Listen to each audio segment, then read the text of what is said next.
صباح الخير وصباح النور. تويكا ان شاء الله شهر رمضان قريب، باش نعملوا مع بعضنا شويه تحضيرات هكايا خفاف. هذا اللي هنا باش نعملوا شوربه الشعير. هذا شعير ناخذوه ونغسلوه بالماء بالكدا، وبعد نفخوه في الماء والملح ليله كامله، بعد نحطو نفوروه. بعد ما يتفور نحطو نشيحوه. تو انا في المرحله نتاع التشييح. بعد ما نشيحوه هكايا بالكدا نهايرين 3 يشيح، نشدو نحمروه شويه. تو نشوفوا من بعضنا كيفاش، ونهزوه للطاحونه. تو نتبعوا المراحل ان شاء الله مع بعضنا. توا ان شاء الله رمضان قريب كما قلنا، وان شاء الله ربي يبلغنا رمضان لا فاقدين لا مفقودين، وان شاء الله ربي يبقي الستر علينا وعلى أمة سيدنا محمد. هذوما معناتها نيامات سخونين بالكدا، معناتها ينجم يشيح لك الشعير واعمل شوربه وحدك نضيفها في الدار، وان شاء الله نتبعوا مع بعضنا. تو نشوفوا كيفاش، وتو نعملوا برشا حاجات معناتها لشهر رمضان ان شاء الله. توا بعد بريسك 3 ايام خليته يشيح، باش نبدا نغربل فيه يطيح منه كل غبره وقت تفشلي فيه، وباش نمشي نحمروه مع بعضنا على النار ان شاء الله. تبعوني بالكدا. تو المراحل الكل سهلين. هاكا مرة نشرو الشعير، ننظفوه، نغسلوه بالماء 2 3 مرات، من بعد نفخوه في الماء والملح ليلة كاملة كما قلنا، ونحطوه يشيح. شاح الكعبة متاعنا نلقوها ولات شايحة بالكدا، نغربلوه ونصفيوه ماك الغبرة اللي فيه، مش نقليوه ان شاء الله. معناتها واضح الفيديو.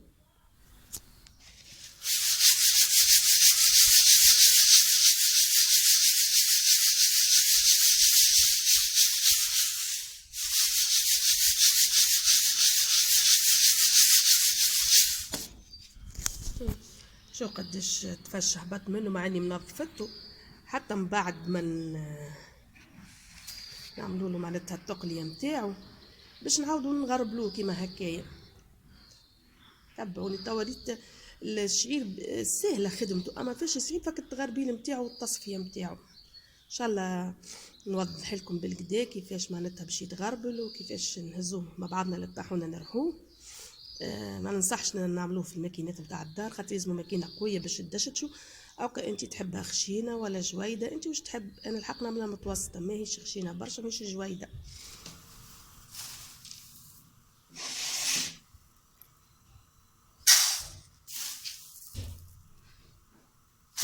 تبدا النار مش قويه برشا،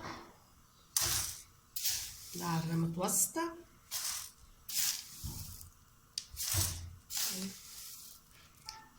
نجيكم شوربه بنينه بنينه. تحب ناخذوا كردونه هكايا غير ما تعمل بمغار.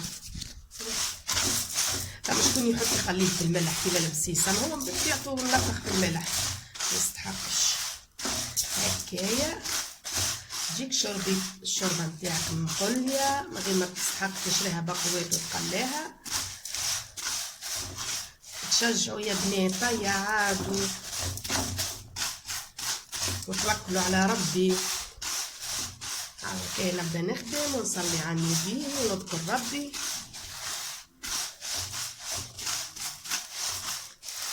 الحويجه ديالي نضيفه.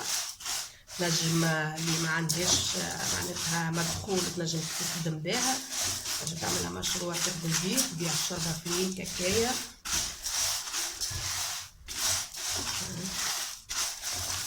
نحن نقلو ثاني ونشوفوا الكعبة بدت تحمر، ما نحرقوهاش.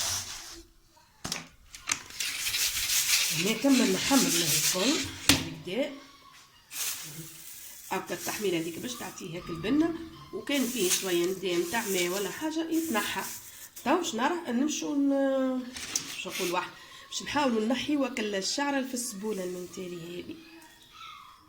هذه لكن مازالش تقعد.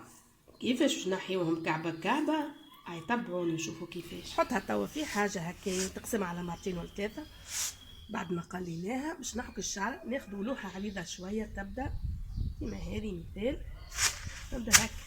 هذايا نسمو فيها التغييس، تبدا تغيس فيه متنجمش برشا يتكسر الكعب، لازمك دوب معناتها دوب ما تكسرك الشعر نتاع السبوله. هاي متنجمش تهزو للطاحونه ترخيهولك وهو فيه الشعر تجيك الشوربه نتاعك فيها حاجه زايده على القلب نتاع الشيء. هذا نطبع فيها بشويه، حاش قلت لكم راه فيه شويه خدمه، اما تجيك خدمه نظيفه بنينه زعما اللي يبيعوا فيه باش يخدموا لك الخدمه هذه ما نتصورش، ما تخدمش كونتيتي برشا معناتها دوب اللي تستحق له توفى هاو تعمل.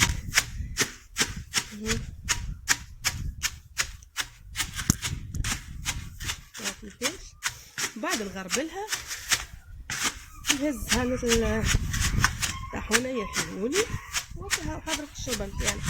كاع بعد ما نجيبوه باش نزيدو نقربلو نحو منه الخاله نتاعو. كملنا التغييز نتاعنا، تغييز وتكسير السبوله. نحطو هكا شويه نبداو نغربلو. شوف قداش يدك الشعر كله تنحى.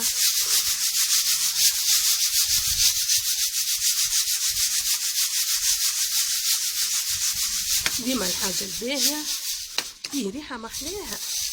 نزيد سخون شويه. شوفوا السبوله كيفاش قاعده نظيفه لا حتى سايفه. تو نكمل نغربلهم ونمشي نرحيهم ونتقابلوا في المرحله الثانيه. بعد ما كملنا غربلناهم وغيزناهم دينا لهم ونحطوهم في واحده قماش هكا، ما نحطوش في الساشي ونهزو نرحاهم.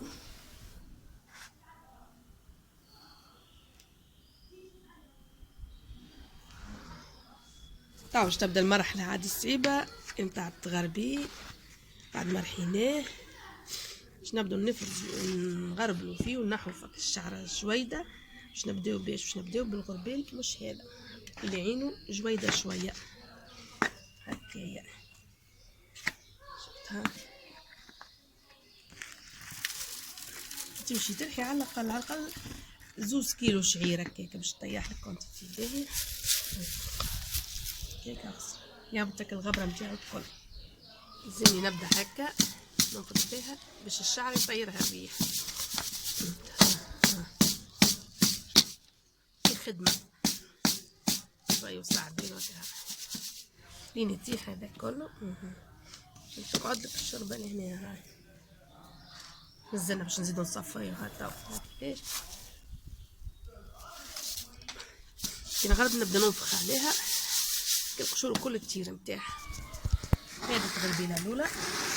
باش نعاودو بالثانيه بالغربال اللي اخشن شوي باش تهبط الكعبه قد والكعبات الثانيه يقعدوا فوق خاطر ما يطيحونا ما تلحيهمش قد بعضها.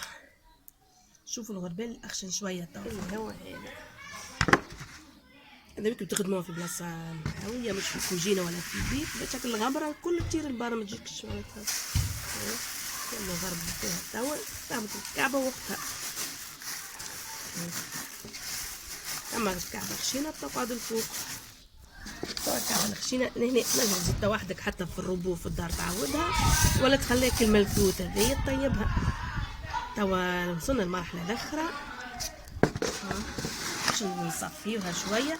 كان قعدت فيك الشعره ما تقلقش خاطر بعد دوك نطيبوها باش نحطوها في الماء شويه نغسلوها الشعره تطير هكايا وحنا نصفيوها. ان شاء الله عجبكم الفيديو اليوم وما طولتش عليكم. ان شاء الله نطيب منها ونوريكم كيفاش. اما جربوها ما تندموش وكالعاده تنسوناش في الاشتراك واللايك. نعرف لي انا مقصره الله غالب مشاغل الحياه، اما كي نلقى هكا عندي حاجه نجم نفيدكم بها هاني نشاركها معكم. وان شاء الله ديما نتقابلوا في خير وان شاء الله ربي ينصر خوتنا في غزه ويبقي الستر عليهم. السلام عليكم ورحمه الله وبركاته.